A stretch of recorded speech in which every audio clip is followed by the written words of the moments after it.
have snow flurries. Ugh. Hello my friends, today is Saturday, February 25th, and what crazy weather we're having here in New Jersey. The other day it was 71 degrees and the greenhouse was well over 100, and today we have snow flurries and it's gray and overcast and looking more like February should. But it's okay, it's part of the, it's what it should be. It should be winter, it should not be 71 degrees in February. But as I sit here with everything that's growing behind me, it's kind of like already spring and summer in my heart. So, being a grower, it kind of gets the seasons moving along quicker for you. And not only do you wait for things to grow, but as you see your seedlings sprouting, it starts to feel like spring, even if it is still winter. So I'm going to turn the camera around and show you what I'm growing behind me, so you can check out the progress and see what it is that we're doing. So right now I'm going to take a few minutes to show you what lettuce and kale I am sowing for springtime here indoors. Now I started this lettuce 10 days ago and look at the progress already. Lettuce seed does need light to germinate, so I do put it under a grow light immediately and let it sit by the kitchen window. Now I have so many varieties growing here. These are all my favorites, plus there's more that I will go ahead and start directly in the ground so that I can get some heads going. But oh my goodness, this has been a pretty successful start to spring already with all of these wonderful varieties growing. Now, first off the bat, I'm going to tell you that Rouge Diver has been historically a difficult seed for me to sow. You can see I have one little lone plant here, and I have a few more that are trying to pop out, but I don't really know what the problem is with this lettuce. But I'll keep growing it. I do have several packs that I bought from Baker Creek, and I also have several free seed packs of it that they gave me during my very many seed holes. But in this beautiful selection of lettuces that I'm growing here, I'm happy to say that my Merlot is doing really, really good. This is another lettuce that is very, very difficult to germinate, and it turns a very deep, dark red, as well as a few other of these varieties. The Cimarron that you see here is from M.I. Gardner, and that's our first year with it, and it germinated well and it's coming along nicely. I can't wait to see it turn the beautiful wine color. So a good many of these lettuces are actually going to turn colors. And one of those favorites for me is the Bronze Beauty, the Lunix, the Lolo Rosa, and Outrageous. Outrageous has to be one of my most favorite lettuces that I grow. And you can see here that my Forellenschluss and Flashy Butter Gem varieties are already starting to get their little speckles. This is a multicolored lettuce that has a very delicate, tender leaf, and you can just take the leaves that you need from that variety and leave the rest in the ground and it will wait for you. So it's called the cut and come again method. Whereas that's what I'm going to do with most of these varieties, except for some of the heads, which I plan on letting grow into full heads this year, like May Queen, Ice Queen, and the Butterheads grow into nice little tiny balls of lettuce. And I also have a few new other varieties in here, like the Oak Leaf is new this year, and that's from M.I. Gardner. So this is all doing really, really well. And this is just an example of what you can have in 10 days, you guys. You can see this is a windowsill I have it on. And lettuce is very, very easy. If you only had a pot that sat in your window, you can grow lettuce. You don't need the fancy light if you have enough light flowing in. All you need is some sunshine and some regular watering, and you can have lettuce that you can eat daily through the season. Now over here, I'm growing some kale, and I'm having some success and some not so much success. There is a variety here that I've been trying to grow for a year now that's called Scarlet Kale. I finally got one little tiny shoot to germinate that came up today, and it does not want to cooperate. It didn't cooperate while I direct sowed it in the garden, and it's not really cooperating now while I started inside. My Toscano kale is finally starting to come up, but it's taken its time. But the Dazzling Blue, Blue Curled Scotch, they are winners. They always come up when I start them indoors. They are very, very happy varieties of kale. And you can also see that I added some more lettuce. I can't get enough lettuce of the Little Gem and Iceberg. Now the Iceberg is looking a little leggy. I got that from My Gardener. It's our first year with it. So I turned my tray around to be closer to the window. And I'm going to make sure it gets more light. Now they'll get sowed out into the garden and they will be left to grow into full-size heads. The Little Gem lettuce, they're like little miniature heads of lettuce. Very, very good. I left them outside all winter and they actually turned into little tiny heads. So we'll be letting those go as well. Now here's something that everyone in the world got, Mizuna.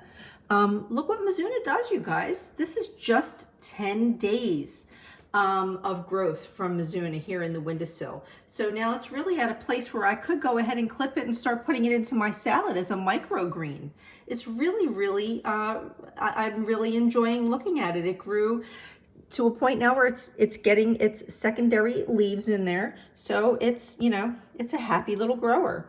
A few other things that I've started indoors here in these little biodegradable pots from the dollar store are bluebonnet lupins. I cannot wait to see these flowers. They will be perennial once they finally start this year. Hopefully I'll actually get flowers this year. I have 3 varieties of celery going and there's no action on that yet.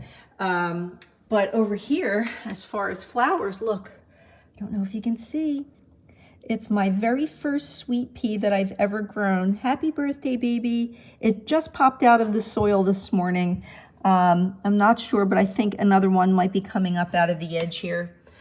These biodegradable pots I purchased from Tractor Supply, and they are the Burpee brand. So I kind of like these pots. They really do hold up well. They hold the moisture well, and these are great for flowers that don't like their roots to be tampered with. So you start your seedlings in here, and then you just break away the square, and you put the whole thing into the ground. Now over here, these containers I was showing you, these are all annual flowers. This is Snapdragon that I also started about 10 days ago. And this is 2 varieties of pansies.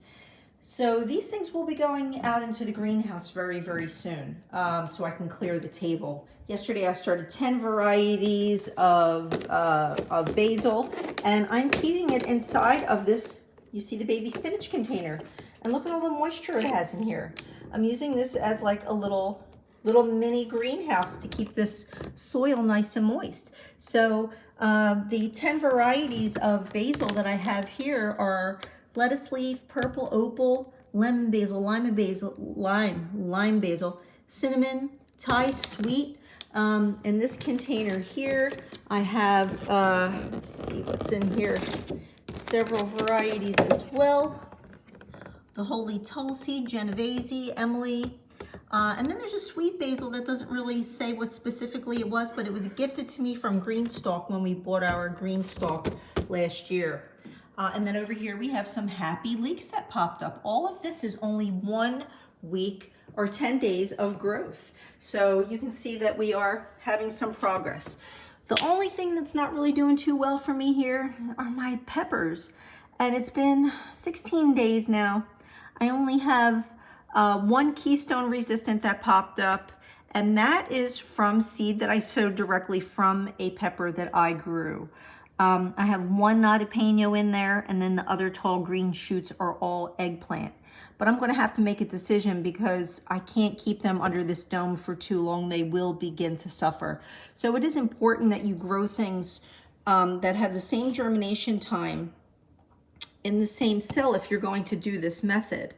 Now I'm going to have to be patient because everybody is in like cohabitating in here, and you know, you got some seeds here that aren't showing up to the party. So I'm going to have to make a decision before my other little seedlings start to suffer. Oh, just a little bit of snow flurries still. Who knows? Hopefully this is just going to blow over. I think it's supposed to be in the 50s tomorrow, so it'll be interesting to see what happens. Yeah, so I've been working in the greenhouse, and I do have a bunch of stuff that I started over this week. I started dahlia, calendula, all types, or I have 2 types of broccoli, 2 types of cauliflower, Brussels sprouts. There's all sorts of stuff starting to grow out in the greenhouse. So now, because I learned quickly that the floor can be 60 degrees, but the upper shelves can be 100 degrees, it's very dramatic climate change in the greenhouse. So right now I have 2 separate thermometers going, so I know what my ground temperature is, and at least I have a place where I can have things growing. Like I started a Clancy potato from seed, and I put that into, I had these beautiful little mango containers that I'm using, and I'm able to use a dome on them, and I can keep everything closed up. And I planted the Clancy potato seed deep down into that soil, and I have that container under a shelf on the floor. So it's in darkness, it's nice and cool down there, and it's exactly the temperature it's supposed to be. So there's plenty of things that you should be starting to grow now. At the end of February, it's pretty much March, you guys. This time next week, I'll be talking to you that it'll be the first week into March, and I just cannot believe it. So, but anyway, the main purpose that I wanted to show you today was that you can grow lettuce pretty easy indoor. It does not need a whole lot of care. So, but it will really get you started if you're looking for one thing to grow that you know you'll eat. All lettuce doesn't have to grow into be like iceberg lettuce things that you see in the supermarket. Most lettuces will grow as just leaves that you can take. Like I said, it's cut and come again. You take the leaves that you want to add to your salad, you leave the plant in the dirt, and it waits for you. So hopefully you'll try some lettuce, you guys. These are all some of my favorite varieties here. And very soon we'll be seeing the texture and color of these leaves change, and I'll be sure to keep you posted as the varieties start to mature, and we'll be getting ready to harvest them probably within about a month. So anyway, you guys, have a wonderful day. I'll see you in the next